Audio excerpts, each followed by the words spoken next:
हमारी सरकार। प्रधानमंत्री नरेंद्र मोदी ने मंगलवार को राज्यसभा में मिडिल ईस्ट संकट पर अपना वक्तव्य दिया।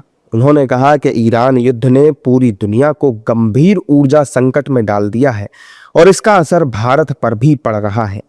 पीएम मोदी ने कहा कि गल्फ देशों से भारत क्रूड ऑयल, गैस और फर्टिलाइजर का आयात करता है और इस जंग की वजह से सप्लाई चेन बाधित हुई है। उन्होंने ये भी कहा कि अगर ये युद्ध जारी रहता है तो लंबे समय में इसके गंभीर दुष्परिणाम तय हैं।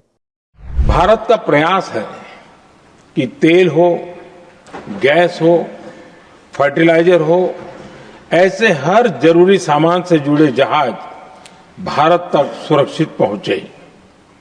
लेकिन इस युद्ध से बनी वैश्विक परिस्थितियां अगर लंबे समय तक बनी रहती है तो गंभीर दुष्परिणाम तय है।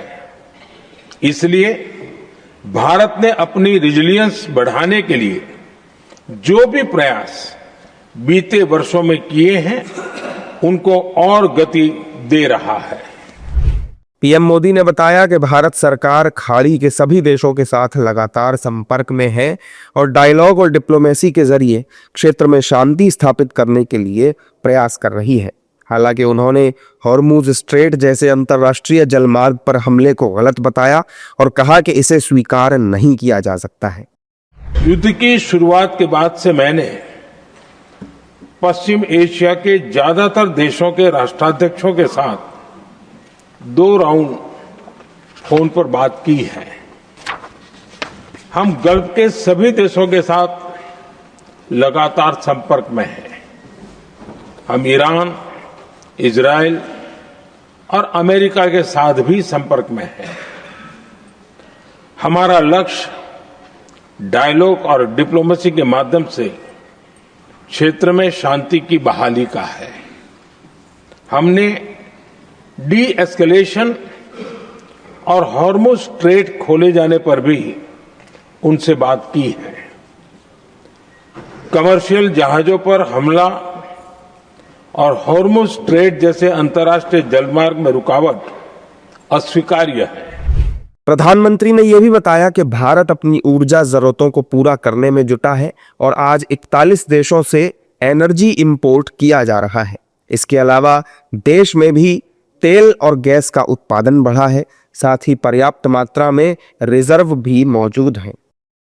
भारत ने संकट के ऐसे ही समय के लिए कच्चे तेल के भंडारण को भी प्राथमिकता दी है।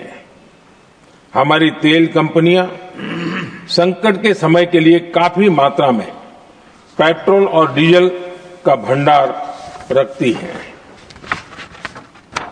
बीते 11 वर्षों में 53 लाख मीट्रिक टन से अधिक का स्ट्रेटेजिक पेट्रोलियम रिजर्व भी डेवलप किया गया है और 65 लाख मैट्रिक टन से अधिक के रिजर्व की व्यवस्था पर देश काम कर रहा है।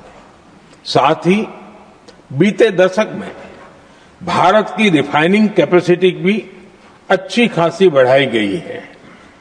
मैं आपके माध्यम से सदन को और देश को ये आश्वासन देना चाहता हूं कि भारत के पास क्रूड ऑयल के पर्याप्त स्टोरेज के और निरंतर सप्लाई की व्यवस्थाएं हैं। ऐसे मुश्किल हालात में पीएम मोदी ने राज्यसभा को बताया कि देश के इकोनॉमिक फंडामेंटल मजबूत हैं और हालात पर नजर बनाए रखने के लिए सरकार ने एक इंटर मिनिस्ट्रियल ग्रुप भी बनाया है। साथ ही अलग अलग सेक्टर की चुनौतियों से निपटने के लिए एम्पावर्ड ग्रुप्स भी गठित किए गए हैं। उन्होंने संकट के समय में कालाबाजारी और जमाखोरी रोकने के लिए राज्य सरकार से कदम उठाने की अपील भी की। प्रधानमंत्री ने यह भी कहा कि देश की जनता का हित सर्वोपरि है। सरकार सतर्कता के साथ चुनौतियों से निपटने के लिए पूरी गंभीरता से रणनीति बना रही है और जरूरी निर्णय भी ले रही है।